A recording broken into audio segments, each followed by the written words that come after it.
पुणे शहर जे प्रगती आणि संस्कृतीचा आदर्श समजलं जातं, तिथेच एक अंधारी बाजू, गुन्हेगारी जगातील काही कुख्यात गँग्स ज्यांनी पुण्याच्या प्रत्येक गल्लीत दहशत माजवली आहे. आज त्या गँग्सची थरारक कहाणी. तर मग चला जाणून घेऊया पुण्यातील काही कुख्यात गँग्स, त्यांच्या कारवाया आणि कायदे कसे त्यांच्यावर नियंत्रण आणत आहेत. अंधेकर गँग पुण्यातील एक अत्यंत कुख्यात आणि प्रचलित गँग. या गँगचा प्रभाव शहराच्या गुन्हेगारी दुनियेत दशके राहिला. त्यांच्या मुख्य कारवाया म्हणजे हप्ते वसुली, खून आणि राजकीय प्रभाव.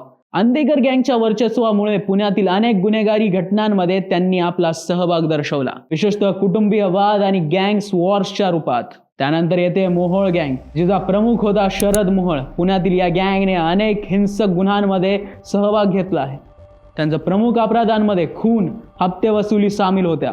शरद मोहोळच्या खुनाने पुण्यातील गँग वॉर्सच्या ताज्या स्थितीला पुन्हा एकदा उघड केली. आता येतो गजा मारणे उर्फ गजानन मारणे गँग, ज्याने पुण्यात एक मोठं साम्राज्य उभारलंय.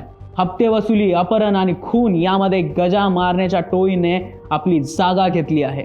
त्याच्या गँग विरोधात अनेक अटक आणि कायदेशीर कारवाई सुद्धा झाली आहे, पण ते अजूनही पुण्याच्या गुन्हेगारी क्षेत्रात एक प्रभावशाली शख्स आहे.